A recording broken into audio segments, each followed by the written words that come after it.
Hi guys, welcome to our channel. Pakistan దేశ ప్రధానమంత్రి ఇమ్రాన్ ఖాన్ సోమవారం సంచలనమైన వ్యాఖ్యలు చేశారు. భారత వింగ్ కమాండర్ అభినందన్ను విడుదల చేసిన అనంతరం పాక్ ప్రధాని ఇమ్రాన్ ఖాన్కు నోబెల్ శాంతి బహుమతి ఇవ్వాలని ఆ దేశ చట్టసభ పాకిస్తాన్ పార్లమెంట్ ఏకగ్రీవంగా తీర్మానించిన నేపథ్యంలో ఇమ్రాన్ ఖాన్ ఈ వ్యాఖ్యలు చేశారు. తాను నోబెల్ శాంతి బహుమతి పొందేందుకు అర్హుణ్ణి కాదని ఇమ్రాన్ ఖాన్ ప్రకటించారు. కాశ్మీరీ ప్రజల ఆకాంక్షల ప్రకారం వివాదాన్ని పరిష్కరించి ఉపఖండంలో శాంతిని నెలకొల్పినప్పుడే మానవాభివృద్ధికి దారితీస్తుందని ఇమ్రాన్ ఖాన్ ట్వీట్ చేశారు. ఇదంతా పక్కన పెడితే ఇస్లామాబాద్, న్యూఢిల్లీల మధ్య ఉద్రిక్తతలను తగ్గించడంలో పాకిస్తాన్ ప్రధాని ఇమ్రాన్ ఖాన్ సున్నితమైన పాత్ర పోషించారని సాక్షాత్తు పాక్ దేశ సమాచార శాఖ మంత్రి ఫవాద్ చౌదరి పార్లమెంట్లో పేర్కొన్నారు. తాను జెనీవా ఒప్పందానికి అనుగుణంగానే శాంతి చర్చల్లో భాగంగానే భారత fighter pilot wing commander Abhinandan వర్ధమాన్ను విడుదల చేసినట్లు ఇమ్రాన్ ఖాన్ ప్రకటించారు. మొత్తం మీద పాక్ ప్రధాని చేసిన తాజా వ్యాఖ్యలు చాలా పెద్ద చర్చనీయాంశంగా మారాయి.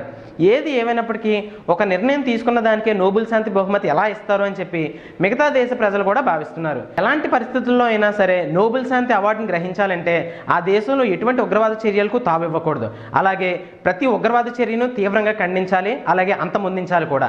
అటువంటి పరిస్థితుల్లో పాకిస్తాన్ ప్రధాని గారైన ఇమ్రాన్ ఖాన్ గారు కేవలం వింగ్ కమాండర్ అభినందన్ వర్ధమాన్ని మన దేశానికి అప్పగించినంత మాత్రాన ఏ విధంగా అతనికి నోబెల్ శాంతి పురస్కారాన్ని ఇస్తారు అని చెప్పి భారతదేశ ప్రజలు కూడా ఎంతగానో అభిప్రాయపడుతున్నారు. ఏది ఏమైనప్పటికీ, ఎంత శాంతి చర్చల్లో భాగంగా ఉన్నప్పటికీ, అభినందన్ వర్ధమాన్ మన భారతదేశానికి తిరిగి అప్పగించినప్పటికీ అది కేవలం జెనీవా ఒప్పందాన్ని కట్టుబడే చేశారే తప్ప వేరే శాంతి చర్చలు భాగంగా కాదని యావత్ ప్రపంచం అంటుంది. ఏది ఏమైనా సరే ఇమ్రాన్ ఖాన్ గారు కేవలం జెనీవా ఒప్పందానికి లోబడే మిగతా అగ్రరాజ్యాల నుంచి ఒత్తిళ్లను తట్టుకునే క్రమంలోనే అభినందన్ వర్ధమాన్ భారతదేశానికి అప్పగించారే తప్ప వారు ఏ విధమైన శాంతిని కోరుకోవట్లేదు.